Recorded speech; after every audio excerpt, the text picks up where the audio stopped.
In 2016, California wife and mother Sherry Papini disappeared for 22 days. When she was found, she told authorities a detailed account of being kidnapped and tortured. Years later, in a stunning twist, Papini pled guilty to making false statements about what happened to her, setting off a media firestorm. Now, for the first time, Sherry Papini is telling her side of the story and revealing shocking new information. Sherry Papini, Caught in a Lie, an ID documentary event, Monday, May 26th at 9 on ID. Set your DVR.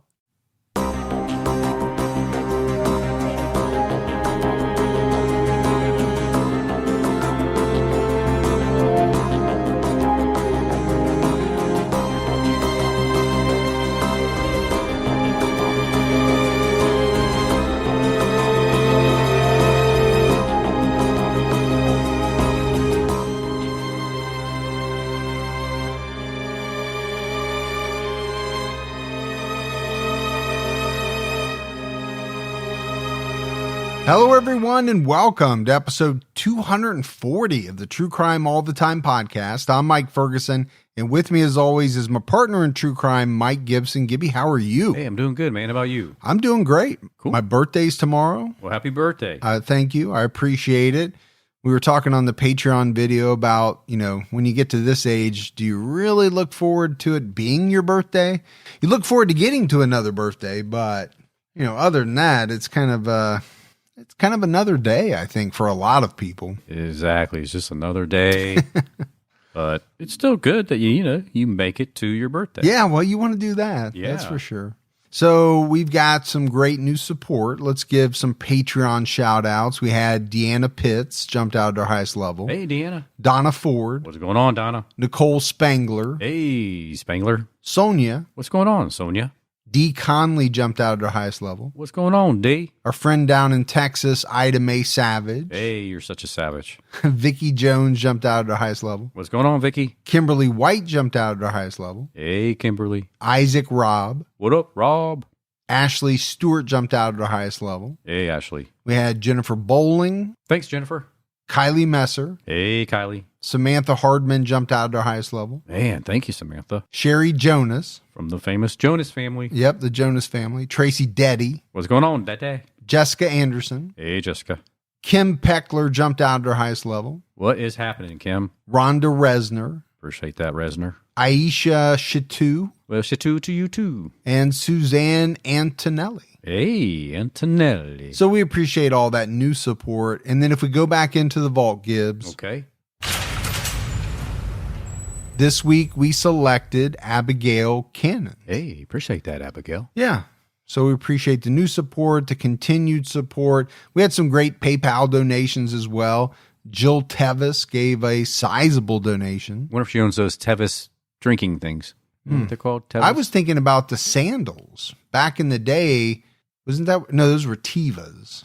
Oh. I don't know what Tevis. You're talking about Tervis tumblers. Oh, yeah. Yeah. Yeah. She doesn't own any of those because none of those match her name. No. Is what I'm thinking. But hey, we appreciate you. We do. Twyla Martin. What's going on, Twyla? And Mike Morgan. Hey, Mike. Gibbs, it's never too early to get your CrimeCon tickets. No, get your CrimeCon on. Yeah, they sell out fairly quickly. Yeah. If you're going to buy tickets, make sure you use our code TCAT. Save you a little bit of money off your standard badge price. Yeah. They also help Gibby and I out a little. They do. In getting to CrimeCon. Right now we have an episode out on Unsolved. It's about Margaret and Shauna Tapp. And it's Aussie. Australia. Somebody corrected me. It's not Aussie, it's Aussie. Aussie. Even though it's spelled like you would say it Aussie. Yeah. Somebody said it's Aussie. Okay. Well, we're going to Aussie. So I learned that. Yeah. I don't think it's a place, but. Well, we're going to Australia. We're going to Australia. And we're going to discuss their murder, a mom and a daughter. Pretty tragic event. And we have several persons of interest. So it's a good episode, and make sure you check that out. All right, buddy. Are you ready to get into this episode of True Crime All the Time? Man, I'm excited.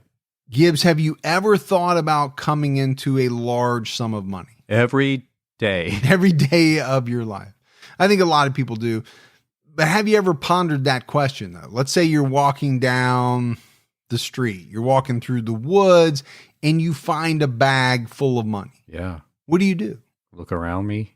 Make sure nobody sees you. And I mean, I think it's a legitimate question. Yeah.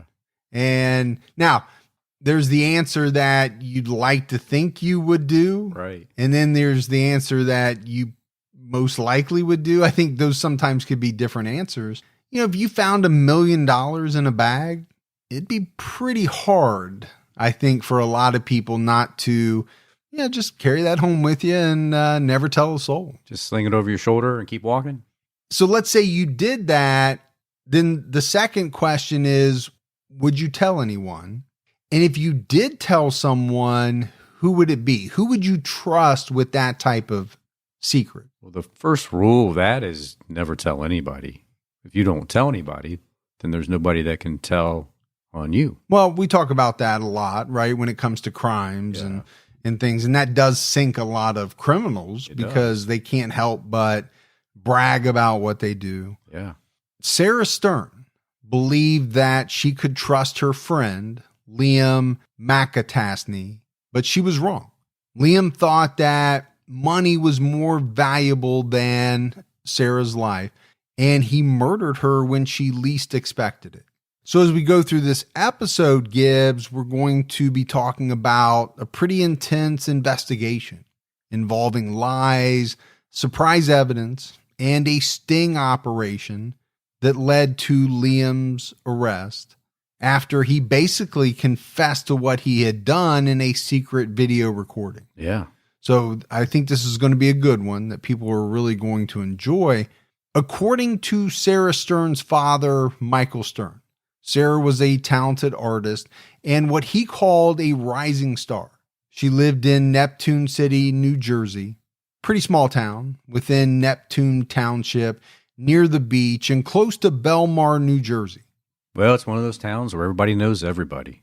Yeah, kind of one of those smaller towns where neighbors watch out for each other, people's business, and you kind of are able to wave to people and you know them. And it has its benefits. It has its benefits. I think it also has some drawbacks. Yeah, it sure does. Depending on what type of person you are. If you're a person that doesn't follow the rules or breaks the law, that's not really a good situation for you. Now, if you're an upstanding member of society, that's great. Yeah, they love you. Yeah, your neighbors got your back. You're not doing anything wrong anyway, so. But if they're not happy with you, they shun you. Oh. You're out, man. Because they're going to tell everybody. Yeah. Sarah was very athletic. She loved softball. Towards the end of high school, she started spending more of her time on art and photography. She won most artistic as her senior superlative. What'd you win, Gibbs, in your senior yearbook? Top with the English grammar. Top with the English grammar. Is that what it said underneath your picture? Yeah. Oh my goodness. Yeah, I wrote it myself. Did you write it? You were on the you were on the yearbook committee. Yeah, I was the only one. Yeah. I got best smile. Did you? Yeah. I can see that. Yeah. Yeah. I don't really have a great smile, but well, I remember that picture of you in high school that you posted out there one time. Oh, back then, back in the day, sure. Yeah. But, I think when you talk about Sarah Stern, people liked her. She was known for being a very nice person. Sarah's mother died from cancer in 2013. She was a freshman in high school at the time, and she basically kind of really got into her art as a way to help with the grieving process. Sarah always called herself a reckless optimist. That's good. You try to find the best in every situation. No, I do think it's good. But when you use the word reckless in front of it, and she's using it to describe herself, so that gives it kind of a different connotation maybe, right? You're seeing the best in every situation, maybe even when it's detrimental to you. Yeah. And I think that's what we're going to see in this case. After Sarah finished high school, her father wanted her to go to college. And she went to Brookdale Community College for 2 semesters before she dropped out. Her dream was to move to Canada. Really? Canada? Yeah. She had traveled to Canada quite a bit. She went there for YouTube conventions, a Comic-Con. She'd made a number of friends up there on her trips. I think she thought that it would be a very good place for her to continue to pursue a career in the arts. Yeah, well, there's definitely some very good art communities up there. Sarah Stern and Liam McAtasney were childhood friends who lived just a few blocks away from each other. They met in the 7th grade, and from all accounts, Gibbs, they became very close friends from the start.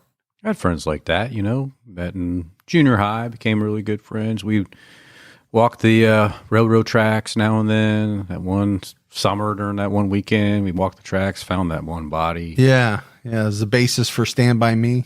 Oh yeah, they did take that from us. Yeah. It was an interesting summer. Liam was also friends with a boy named Preston Taylor. Preston and Sarah were friends as well, but she was closer to Liam. Preston Taylor was Sarah's date to the junior prom. Preston and Liam ended up moving in together after high school, but she was never romantically involved with either of them. She was more friendly with Liam, but basically she was really just focused on her art and her future career. She thought of both of the guys as close friends. Sarah Stern went missing on December 2nd, 2016. A neighbor's security footage shows her car leaving her house at 11:45 p.m., but investigators, Gibbs, they later found out that it was not Sarah driving the car. Nobody actually saw Sarah after about 4 p.m. on December 2nd. And there's where the mystery begins, huh? This is where it begins. At 2:46 a.m. on December 3rd, an Uber driver named TJ Pingator called 911. And he told the operator that he wasn't reporting an emergency, but he found an abandoned car on the Route 35 bridge. So police got there at around 2:52 a.m. The car wasn't damaged.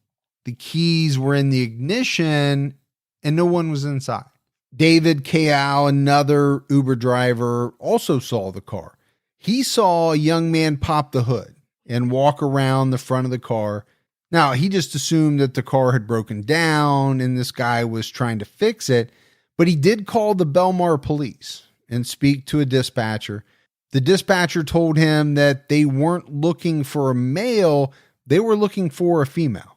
Well, I can say that these Uber drivers are on top of things, though. Yeah, I actually kind of thought about that as well. So you have two separate Uber drivers who see this abandoned car and think, I should call someone. Yeah. I don't think I would do that. I would think, okay, somebody ran out of gas, they went walking or whatever. I don't know that I would call 911 to say, hey, I found an abandoned car. Yeah. So I did find that kind of interesting. But police knew they were looking for a female because it didn't take them long to find out that 19-year-old Sarah Stern drove the car. They called her father, Michael, at 3 a.m. and they asked him if he knew about the car. He said, yeah, his daughter owns that car. He was in Florida at the time, but immediately packed his bags and drove back to New Jersey. And again, Gibbs, we've touched on it in different ways, but, getting this type of phone call. Now, it's not a phone call to say that a loved one has passed or is deceased, but this to a father or a mother, to a parent, would be a very scary phone call. Yeah. Hey, we found your child's car abandoned. The keys were in it, but we don't know where she is. I think like Michael, you and I are in the car, we're on a plane, we're stealing a horse if we have to. Yeah, we're headed back home for sure. Yeah, there's no doubt. I think at that point you have to treat it as if it's an emergency. Sarah was well known in the community. She was a popular girl. She had lots of friends, but no one knew where she was. Like most kids her age, she was always on her phone. But when they went to track it, they found out that it was off. And she also wasn't answering calls or texts from anyone. Not a good sign. But I think, thankfully, Gibbs, unlike a lot of the cases that we talk about, police took this one very seriously right from the beginning. They realized that Sarah might be in danger, and they started looking for her right away. And that's really what you want to see. You really do. Yeah. It's important. As not just a parent, I mean, just, as a resident of the community, even if you don't have really any vested interest in the case, you want to see this from the police because the thought is always there. Okay, what if something happened to my child? What if something happened to one of my loved ones? I want police to spring into action. And they really do spring into action. Sarah's car was towed off the bridge at 3:17 a.m., which was just a little bit more than a half an hour from the time her car was first sighted. And 2 minutes after that, police were at her house searching for her. They found the back door unlocked and all the lights left on. They entered the house, but no one was inside except for Sarah's dog. And he was locked in his crate. And Gibbs, I think fairly quickly, Sarah's father told the police to talk to Liam McAtasney, who was one of the last people with her. They knocked on his door at 4:01 a.m. So, I mean, if you think about this, look at the timeline. Everything is happening very quickly. Yeah. And it's really what you want to see. When police got there, Liam opened the door and looked as though he had just woken up. He told the police that he had spent the day with Sarah until he had to go to work at 4:30 p.m. And he hadn't heard from her since, and he couldn't find his phone to try to contact her. He did mention to police that Sarah was trying to run away to Canada. He said her relationship with her father was tense. She was depressed and she wanted to move away. Later, Liam told ABC, he said, "I know that her dad has taken money from her in the past. I think her mom was supposed to leave her money or something. I know she definitely has a lot of trust issues with her dad, so I've been trying to help out with that." But apparently he was cooperative and the police left his house after getting his statement. But again, the police are very active trying to locate her. I mean, they went all over town looking for her, knocking on doors, interviewing people. This is what you want to see. Like we keep talking about, this is very proactive. Yeah, no, it is. They spoke to Sarah's neighbor, Robin Draper. Sarah was close friends with Robin's daughter. Robin said that Sarah would never leave without telling her, and she wouldn't leave her dog. On the second, she brought over a box of her mother's things and asked to store it at Robin's house. Liam was with her. Robin told the police that she thought Sarah seemed depressed. At 10:13 a.m., the police went back to speak to Liam again. And again, he was willing to talk to them, but said that he didn't really know anything. He told them that Sarah wanted to get away, had talked about going to Canada, and he volunteered information about Sarah's mental health issues. He said she had some suicidal thoughts. She had, all these different types of issues with her dad, Gibbs. He just kind of went on and on about a lot of the issues that he thought she was dealing with. And I think to police, they thought, all right, this kid's pretty forthcoming with information. Yeah. About Sarah, about himself and what they did, that entire day before she disappeared. He told police that he and Sarah went to Taco Bell, then to Robin Draper's home, and then went to Sarah's house for a few hours. Liam said he left Sarah's house to go to work at 4:30 p.m. and he worked until 10 p.m., then came home. He said he didn't have his phone on him, so he didn't speak to Sarah again after he left her house. And I think Gibbs police thought, again, okay, this kid's pretty forthcoming. He's telling the truth. He doesn't seem like he's hiding anything. Yeah. So they pretty much accepted his story and they moved on. Now, when Michael got back to New Jersey, the police interviewed him because they wanted to ask about his relationship with Sarah. They'd gotten an earful from Liam Michael was pretty surprised to hear some of the accusations made against him by police. He thought everything between him and Sarah was really good. And I get that as a father. There are times, Gibbs, where I think my daughters and I are getting along really well. Yeah. And all of a sudden I find out one of them's mad at me and I didn't even know it. Yeah, I've been there too, man. And it's just disappointing, I mean, when you think things are going good and you find out they're upset about something and they didn't come to you and talk to you about it yet. Yeah, and oftentimes it's something really small. You said something that you didn't think was insensitive, but, they took it that way and you hurt their feelings or something like that. That happens all the time. But I think in this situation, when your daughter's missing and you're in an interview with police and all of a sudden they're bringing up these, hey, we understand that you and your daughter have been having all these different types of issues. Okay, yeah, you might be taken aback. Yeah. Because number one, you're worried about your daughter. But then secondly, it's almost as if the police are coming at you a little bit and maybe thinking, well, did you have something to do with it? Do you know more than what you're telling us? Because what we're hearing from other people is that your relationship's not so great. Yeah, that's troublesome.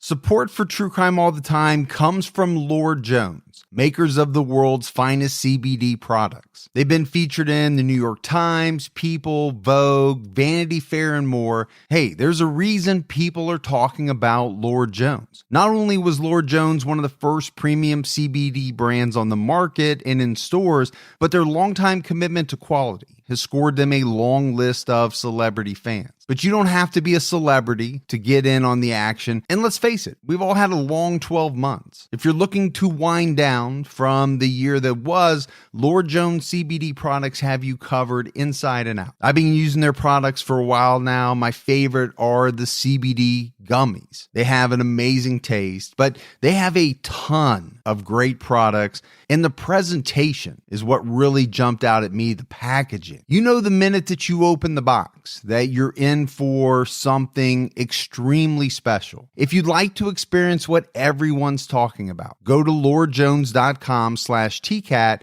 to get 25% off your first order. That's lordjones.com/TCAT for 25% off your first order. lordjones.com/TCAT. You know what, Gibbs? I never really used to think much about the blinds in my home. Sometimes I would adjust them in the morning, close them at night. A lot of times I just forget about them altogether. I never really understood how much window shades could actually do until I discovered Hunter Douglas. These are unique shade designs that actually transform raw sunlight, casting a beautiful glow across the space and brightening dark corners of a room. They use advanced fabrics that provide clear views to the outside of your home while still providing daytime privacy inside. Their shades are energy efficient, saving you money on your utility bills. And of course, they have an assortment of elegant colors and fabrics. But the best part is their PowerView automated shade system. With PowerView technology, you can actually program your shades to move automatically throughout the day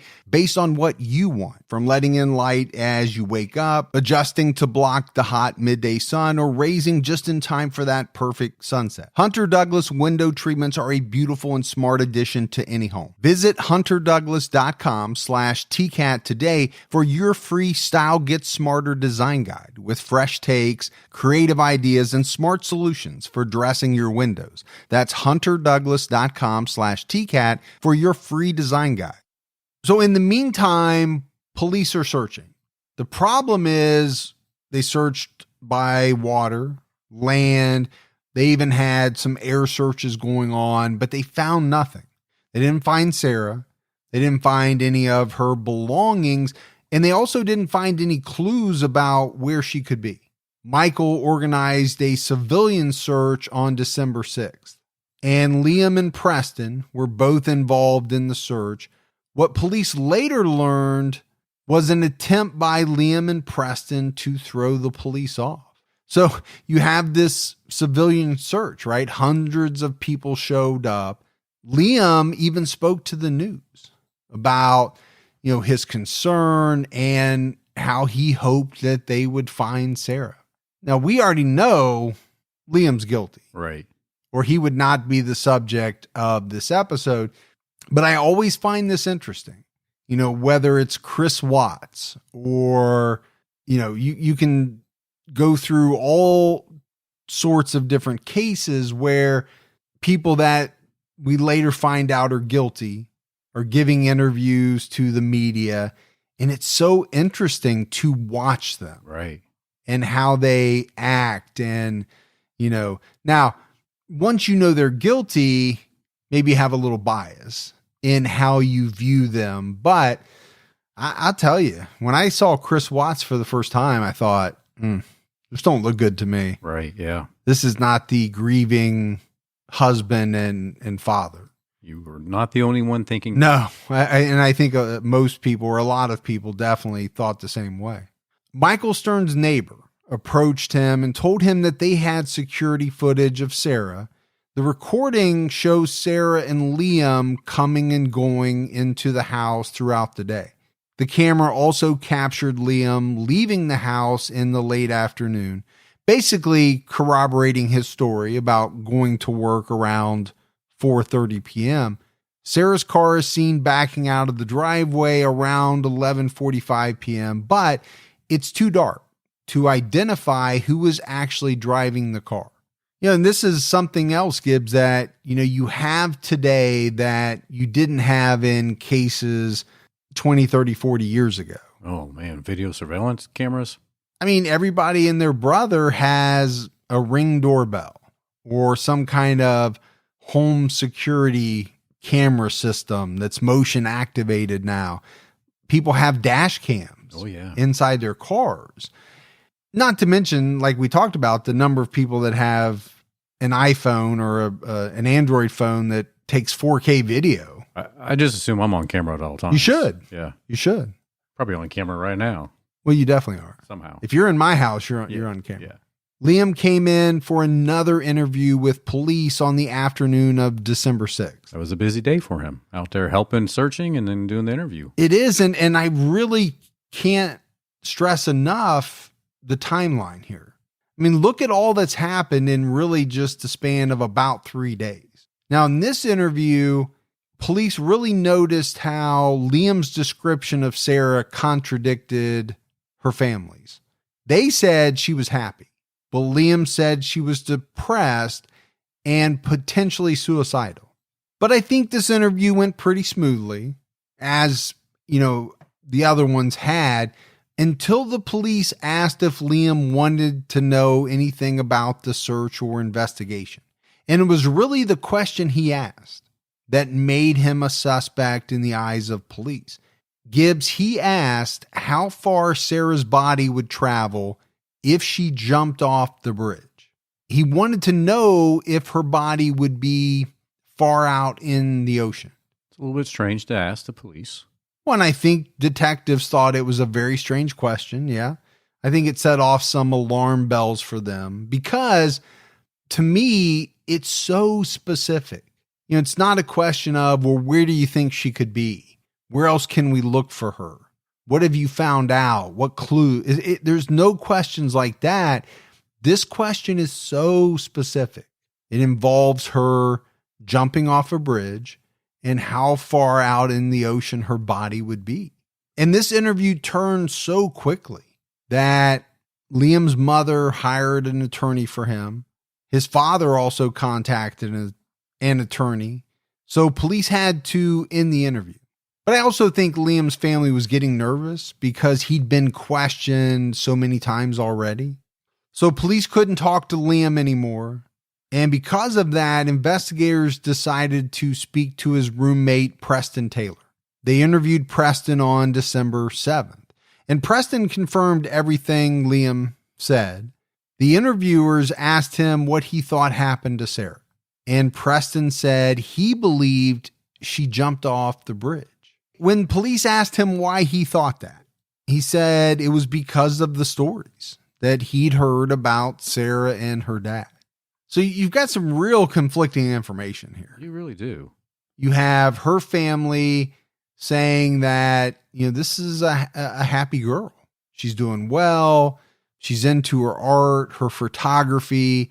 She's focused on her future career. Yep, and she loved her doggy. And she loved her dog. And you have Liam and Preston kind of painting a picture of, this huge rift between daughter and father, and kind of using that or pointing to that as the basis for their thought that she took her own life. Because her car was found on a bridge, she must have decided to jump off of it. Yeah, that's a good point. You have to go back and look at where Sarah's car was found. It was found on the bridge. So is that a logical conclusion? The car's there. The keys are there. Sarah's not there. She must have walked from the car over to the edge of the bridge and jumped off. Then authorities spoke to Sarah's friend, Carly Draper. Carly said that she saw Liam and Sarah at her house on December 2nd. Sarah told her that she wanted to move to Canada. Then she said goodbye and went home. So I don't think there's any doubt, Gibbs, that this Canada story had some legs, because there were a number of people. It wasn't just Liam and Preston that were kind of talking about her wish to move to Canada. Right, yeah. There was some validity to that. It was about a week after Sarah's disappearance that the police learned some surprising new information. About 6 months before she disappeared, Sarah found a shoebox full of cash at her family's vacation home. And apparently this shoebox had thousands of dollars worth of old bills in it. Sarah knew that her mother left this money for her to find. Well, on the day she found it, she called her aunt. And her aunt told her not to tell anybody about the money. Which I think is wise, or was wise on her aunt's part. The problem is, Gibbs, Sarah didn't listen. And she told her friend Liam. There was quite a bit of money. Because from what I could tell, Sarah spent about $10,000 of the money, and then she put the rest in a safe deposit box at her bank. Sounds like a good chunk of change. Yeah. Police found out that on December 2nd, Sarah went to the bank to access her safe deposit box. So they went and seized the box, and they found over $25,000 inside. Security footage shows that Sarah and Liam left her house at 2:42 p.m. and they got to the bank at 3:02 p.m. Liam didn't go inside, but he waited in the car. So I think, Gibbs, police were looking at this new evidence as really eliminating the possibility that Sarah ran away. Yeah, why would she leave town with all that cash behind? Yeah, if you're headed to Canada to start your new life, to start your career in art, photography, whatever it is, that $25,000 would come in very handy. Oh, yeah. It's going to give you a nice little start. So I really think it was at this point that police decided that they were no longer looking for Sarah alive and well. They were looking for her body. So you know that they want to talk to Liam again, because they have information that he didn't provide to them. And they asked him, why he forgot to tell them that he went to the bank with Sarah that day. He told them that all he knew was that Sarah went to the bank to access her box of money. She never told him how much she had, but he knew that it was anywhere from $20,000 to $100,000. He told police that Sarah believed her mother hid the money for her so that if Michael took her inheritance, she would still have something left for herself. Well, and her dad didn't know about the money.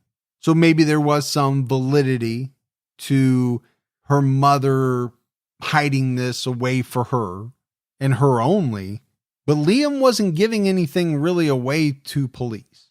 They weren't getting what they needed out of him. And for the next few weeks, police, they didn't develop any new leads on where Sarah was, what happened to her, where her body was, if she was in fact dead. But then one of Liam's friends came forward with some information.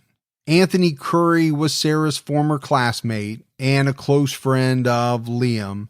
In January 2017, he went to the police after learning that Sarah was missing. He told police that back on Thanksgiving Day 2016, Liam told him about a plan to murder Sarah for money.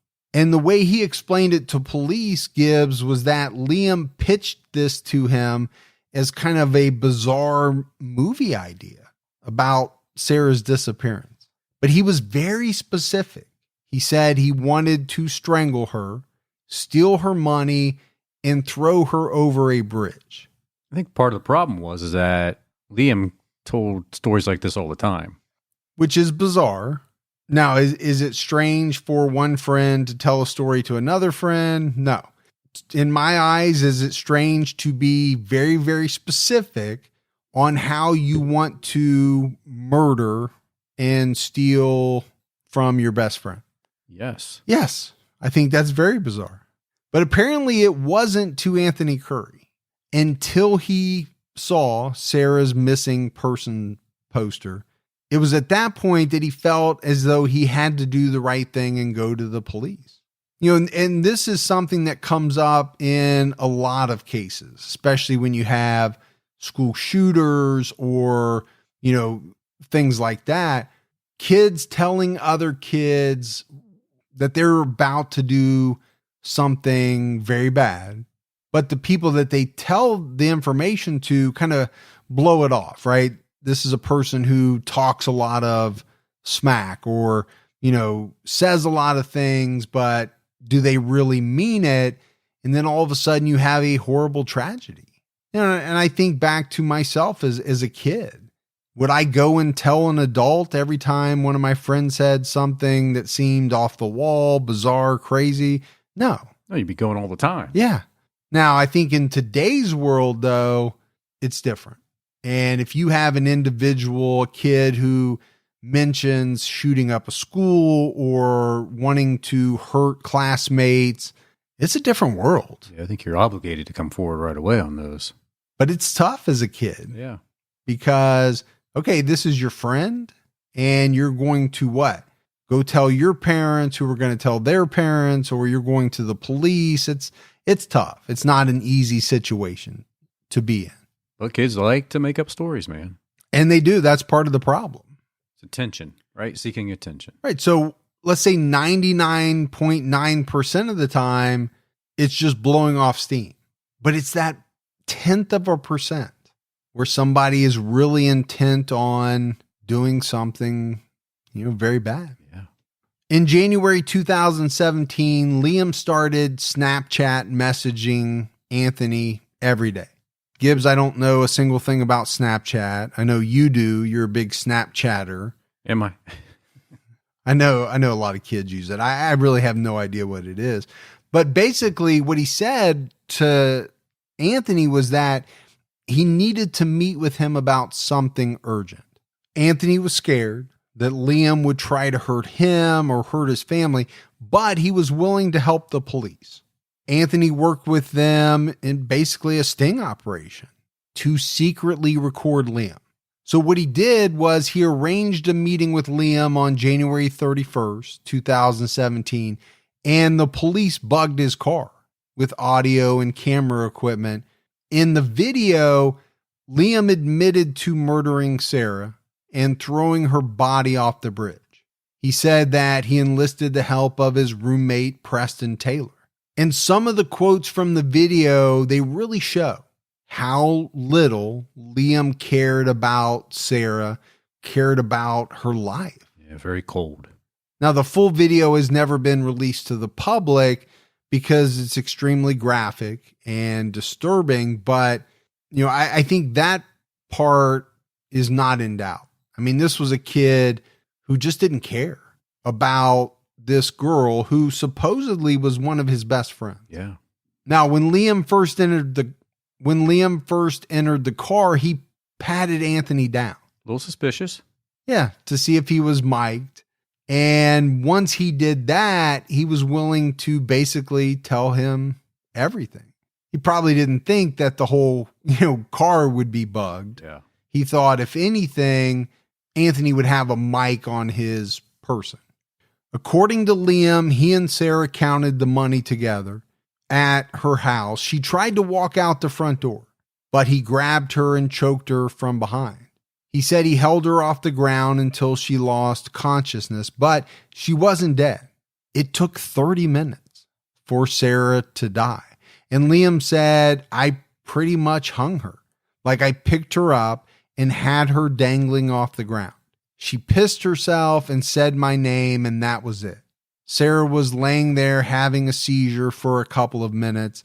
He stuffed a shirt in her mouth, put his hand over her nose, and set a timer on his phone. He told Anthony that her dog laid there and watched as I killed her. It didn't do anything. What kind of dog is that? Then he said, this is the thing about like heists. There's so much you can't account for. You don't know before it happens. It took me half an hour to kill her. The worst part of it is I thought I was walking out with 50 to 100 grand in my pocket. She had one safe that she took money out of, and she only had $10,000. And this money, I don't know if it was burnt or something. All the money was terrible quality. I don't even know if I can put any of it in the bank. I didn't get a lot of money, but I had enough money to live comfortably in my house and have parties all the time. Wow. It's sickening. Yeah, it really is. It is sickening to, think about this kid relaying to another kid what he did as though he went to his friend's house and ate some pizza rolls. Yeah. I mean, that's basically the conversation, except for the fact that it involves killing a young girl. Right. All for a little bit of money, right? Yeah. But enough that he can live comfortable and throw some parties, whatever that means. But clearly that was on top of his mind at that moment. Throw me some parties with this money. Well, I just think it shows you exactly how callous this kid was. The respect that he had for life, zero. His only goal was to get his hands on this money and get a little taste of freedom, a little taste of having some money in his pocket. All right, Gibbs, let's take a break to talk about Credit Karma. Credit Karma has been there to help you make better financial decisions, and now they want to help you even more. With a Credit Karma Money Spend account, you can be rewarded for good money habits. Credit Karma Money is a brand new checking account where you can win cash reimbursements for making purchases. Just pay with your debit card, and if you win, you'll be notified on the spot, and your instant Karma cash will be added back to your spend account. Open your FDIC insured spend account for free. There's no minimum balance requirements, no overdraft fees, and free withdrawals from a network of over 50,000 ATMs. And when you make a purchase between July 1st and July 23rd, you'll be automatically entered to win $1 million. Credit Karma Money. Progress starts here. Right now, visit creditkarma.com/winmoney to open your free account and start winning instant karma. Go to creditkarma.com/winmoney to sign up for free and start winning instant karma. That's creditkarma.com/winmoney. Instant Karma is sponsored by Credit Karma. No purchase necessary. Exclusions and terms apply. See rules. Banking services provided by MVB Bank Incorporated. Member FDIC. Maximum balance and transfer limits apply. Gibbs, you know how much I love Best Fiends. I talk about it all the time. I use it as my refuge from kind of the research and the really dark material that you and I are studying week in, week out. I was looking for some type of mobile game when I came across Best Fiends, and I was instantly hooked. It leaves your brain feeling refreshingly challenged. And it's way more fun than other matching puzzle games. I mean, this is not a game where you're mashing candy over and over. It's way more fun than that. Some might say it's almost too much fun. And it's one of those games that's kind of hard to put down. But that's not a problem because Best Fiends has literally thousands of fun puzzles to solve. And the adorable collectible characters, they just keep coming. New levels, new events. They keep making the game fun for you. So there's always something new to explore. Download the 5-star rated puzzle game Best Fiends free today on the App Store or Google Play. That's friends without the R. Best Fiends. After Liam killed Sarah, he had to go to work. So he asked Preston to come over and put Sarah's body in the bushes outside of her home. And to do this, he promised Preston a cut of the money. But he forgot his phone at Sarah's house when he left. So that's why when he was talking to police, he said, I didn't have my phone with me. Well, he didn't. He didn't lie about that part. Yeah, he just left it at the wrong place. Yeah, he just left out the fact that he killed Sarah and left his phone at her house. Preston removed Sarah's body from her home just a few hours after Liam strangled her. It was Liam who was driving Sarah's car at 11:45 p.m. And Gibbs, he said he studied how she backed out just so it would look like she was driving. Premeditation, huh? Oh, absolutely. This wasn't a spur of the moment thing. He put her in the passenger seat of the car and he used a walkie-talkie to talk to Preston. When he got to the bridge and got her out of the car, he tried to throw Sarah's body off the bridge, but she was too heavy. Then he saw cars coming across the bridge and he panicked. So he put her back in the car and he asked Preston to come over and help him. So, I mean, you have to think, about the investigators viewing this video, listening to what Liam had said. They couldn't believe that they had basically gotten a full confession on video. So they had what they needed. Oh, they had the golden ticket. Yeah. On February 1st, police decided to speak to Preston. They stopped his car and took him to the prosecutor's office. They told him that they knew everything and they wanted to hear from him what happened. He immediately admitted to knowing that Liam killed Sarah, and Gibbs, he basically told them every detail. A lot of detail. It was a lot of detail. The full transcript of his confession is 52 pages long. That's a lot of confession, man. That is a lot of confession. Yeah. That's crickets. Anybody? According to Preston, Liam came back to the place where they lived, told him what he did, and asked him for help moving Sarah's body. Preston went with the police to Sarah's house to do a walkthrough of what happened next. He said Sarah was slumped in the corner of a closet where Liam had put her body. Preston moved her to the bushes and he left. He and Liam came back that night to move her. They dragged her from the bushes to the fence, threw her over, then threw the safe over. Preston drove his car and Liam drove Sarah's car with her body in the passenger seat. They came to the bridge and they threw her over together. Preston said the money was buried in Shark River Park near the Sandy Hook Lighthouse, but that it was in a different safe.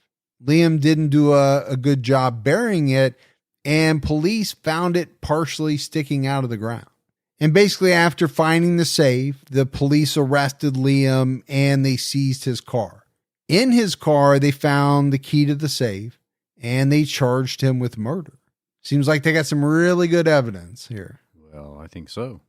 Liam's trial began on January 23rd, 2019. And the prosecution proposed their theory, which was that Liam killed Sarah for her inheritance money left to her by her mother. They said that he planned her death for 6 months. He wanted to retrieve the money from her lockbox after killing her. And they played the full confession video to prove their argument. Pretty powerful presentation to give to a jury. Yeah. I mean, what's better than hearing the defendant say, I did this, and this? Yeah. You don't have to coax it out of them. They've already said it. And they had Preston as their star witness. He detailed how the plan started off as a robbery, but over time, it escalated into a plan for murder. According to ABC, Liam told Preston that Sarah had, quote, the type of money somebody would kill for.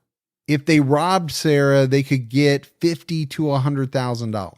Liam planned to kill her after she took money out of the bank, but she didn't take out as much as he thought she would. And I think he obviously overestimated how much she had anyway. Not that it would have made more sense to kill her for $50,000 versus $10,000, but yeah, I don't know where these guys thought this money was going to go. I mean, at $50,000, is really not a lot of money when it comes down to it, you know? You're going to burn through that so fast for what? For somebody's life? Yeah, I think the problem is, obviously they weren't thinking like that. Liam was thinking, wow, $50,000, $100,000. I can do whatever I want. Oh, I mean, the type of money somebody would kill for, right? Well, somebody would, because a lot of people do, unfortunately. And they do it for less than that. It doesn't make it any easier for us, and I mean you and I in the audience, to understand how that thinking prevails. Yeah, is $50,000, is $100,000 quite a bit of money? Sure it is. Is it worth taking someone's life? Absolutely not. No. And as you said, you're going to burn through that money fairly quickly. And I'll just never understand how somebody makes the decision, because you have to make it, right? At some point in your mind, you have to make the decision that it's worth it to me to end someone's life to get my hands on X amount of money. I'll just never understand it. Yeah. And once it's gone, they're looking over their back, over their shoulder, whatever, for the rest of their life. Or they're going to have to kill again to make more money. Now, the defense argued that Liam was completely innocent. Insert laugh here. Yeah. Right? Because, just imagine, obviously I wasn't there at the trial, but how do you argue that someone's completely innocent when they basically said on tape exactly how they committed the crime? Yeah. What they did say was that there was no physical evidence to support the prosecution's case. Basically, what they proposed, Gibbs, was that Liam made up this story in the video for a horror film that Anthony was working on. So again, the idea that he's pitching kind of a movie premise. They said that the prosecution had no body, and really all they had was circumstantial evidence. Okay. Pretty good circumstantial evidence, to me. Pretty strong. According to Liam's defense team, he was always making things up to be more interesting. Now, that might be true, because like you said, a lot of kids do that. They like to kind of pump themselves up and tell others that they've done this, this, and this, or they're going to do this, this, and this to make themselves look better or brag or show off or whatever. Yeah, the problem with that is that Preston's story matches what Liam said. Well, yeah, I mean, I think that's why it's kind of laughable, right? That the defense is saying he didn't have anything to do with it. Now, what else are they going to say, though? Oh, I mean, they're trying to create any kind of doubt. Yeah, you can't just admit to it. Anthony Curry testified that Liam told him about the plan to kill Sarah in November of 2016. He said in court that Liam told me he was going to meet up with Sarah. She had found this money. They were going to count it together, and then he was going to choke her out, bring her to the bridge, throw her off, and Preston was going to drive the escape vehicle. Then they were going to bury the money and leave her keys in the ignition to make it look as though she killed herself. Well, there's a third person telling the same story, right? You got Anthony, you got Preston, and you got Liam. The mastermind of the whole thing. But on February 20th, 2019, the defense brought in a surprise witness. A man named Craig Hetzel was driving his son to work in the early morning hours of December 3rd. He said that he saw a girl walking down the street. He looked her in the eyes and she turned her head away. But then he saw Sarah's missing poster a few days later, and he and his son both agreed that they had seen Sarah Stern.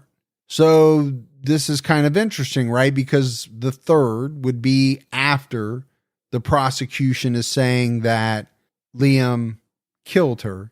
Now, Craig really wasn't viewed as a credible witness because he had changed his story at one point from seeing her on Friday to seeing her on Saturday.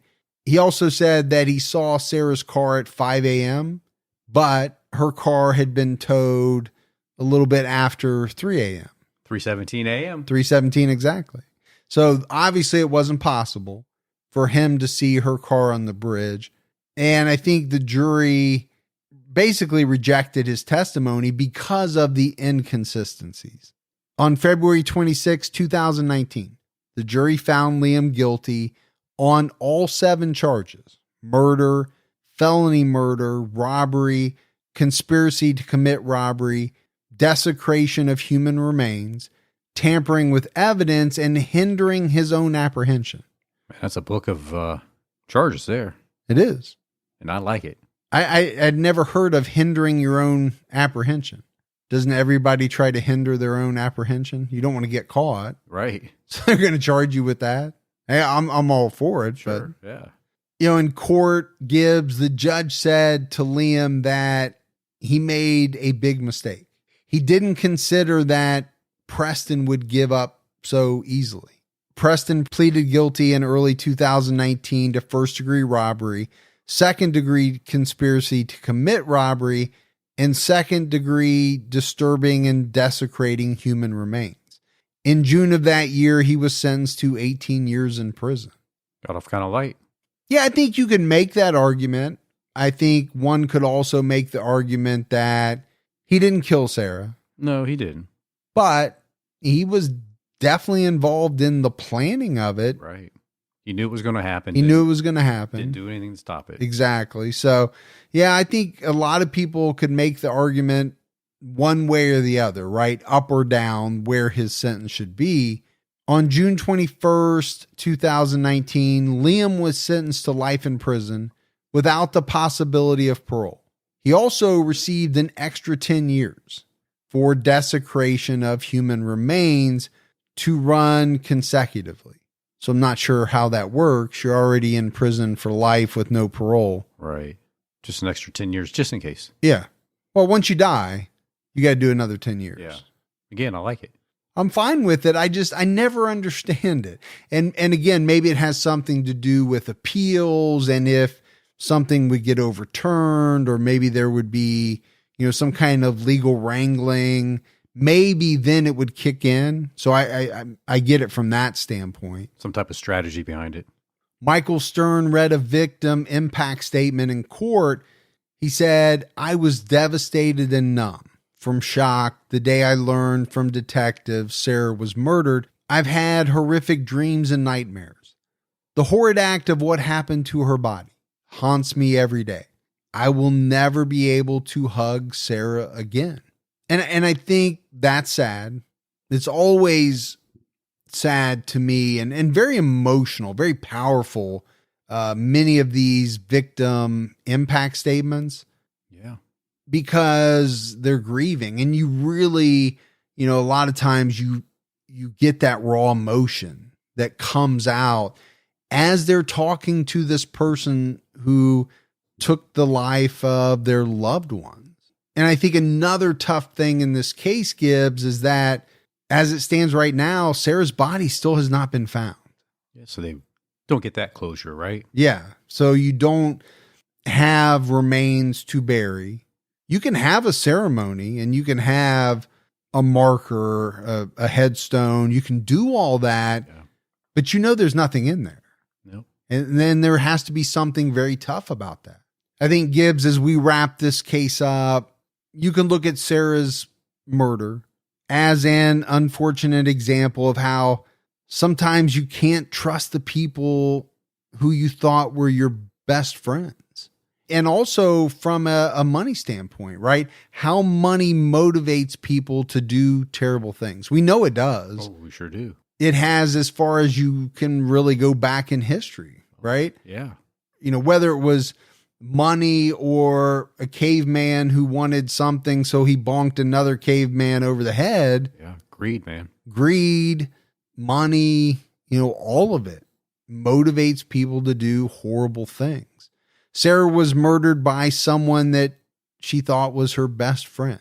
And I think, if you look at the way Liam killed her, the way that he treated her body, it shows that he never really cared about her at all. He only used her for his own financial gain.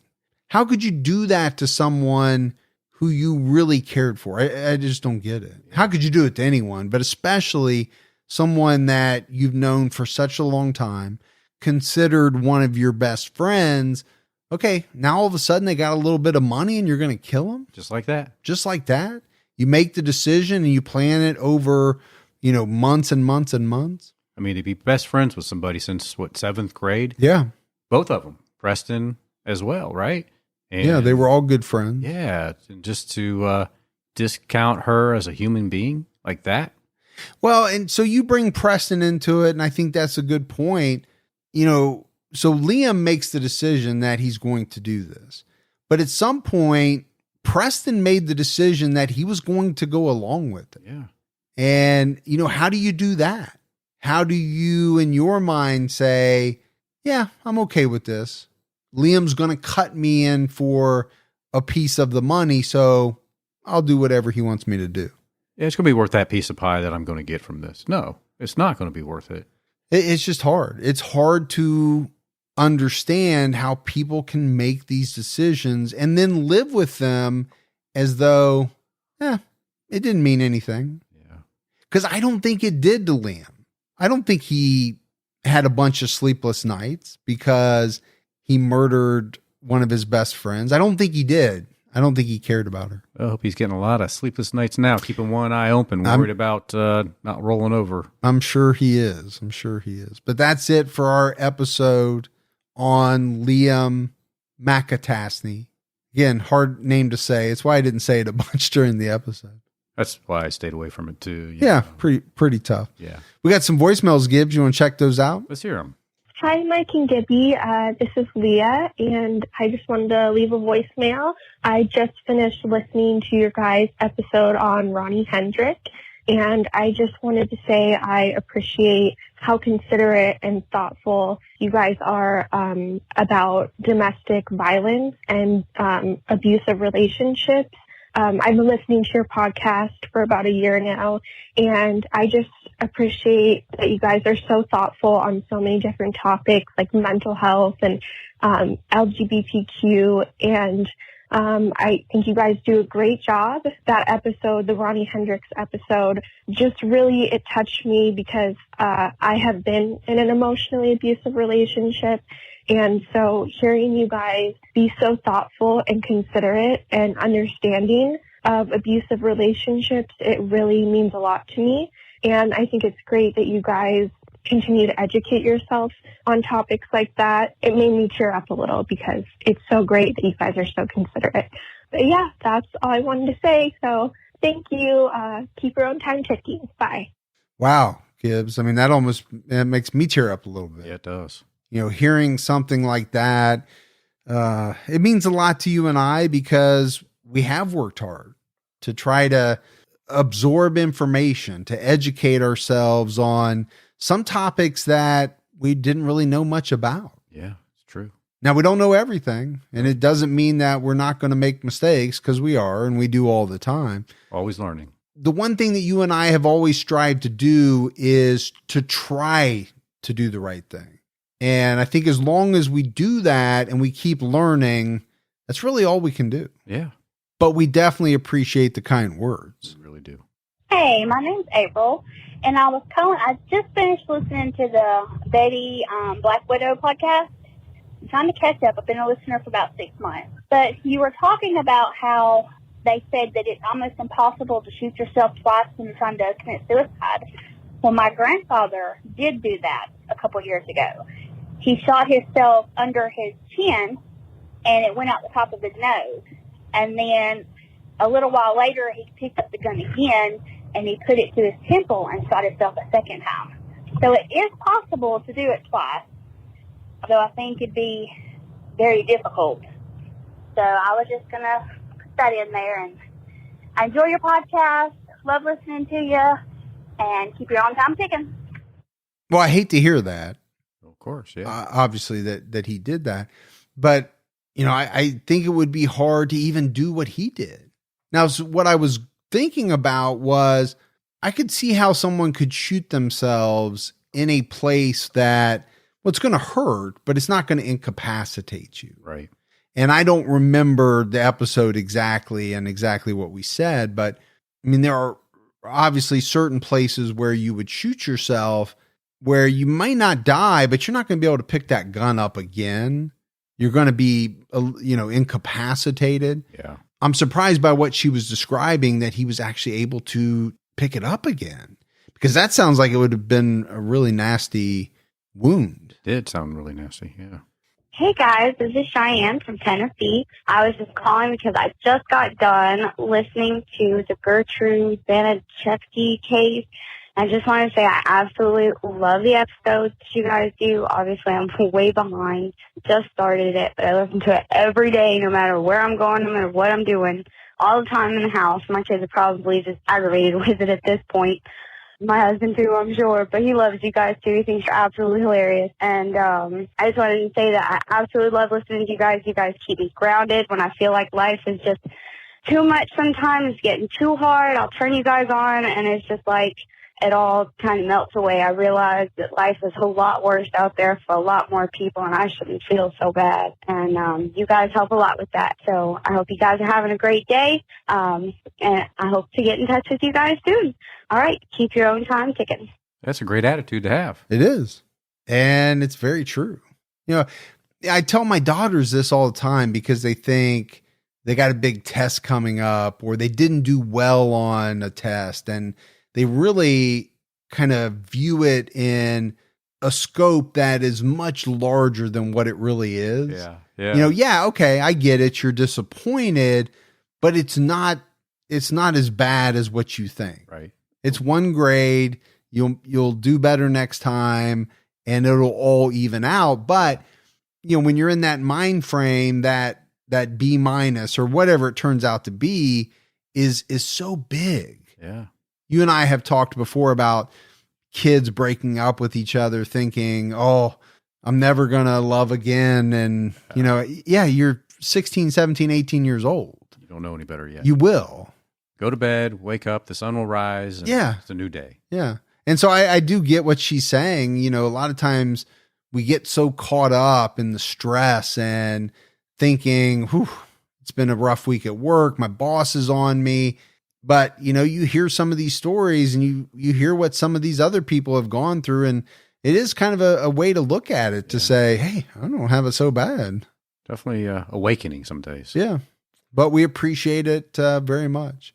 Gibbs, we had some mailbag. Yes. Chris and Hannah sent us some Just Plain Ola, which is this very good organic granola. Man, you were eating that when I walked in the door. It's fantastic.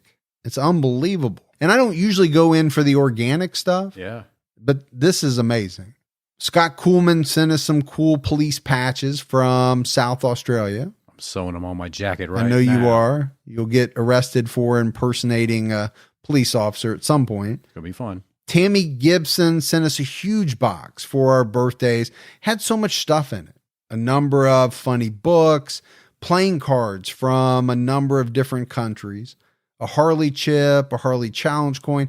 She also sent some of those little Nerf disc shooters, but my girls took those and they were running around the house shooting each other with the little that wasn't really cool, man. You Nerf discs. Didn't give me notice about that. I walked in that front door, man. And they just started firing on you. It's like, what the heck? So we appreciate everything that everybody sends in. All right, buddy, that is it for another episode of True Crime All the Time. So for Mike and Gibby, stay safe and keep your own time ticking.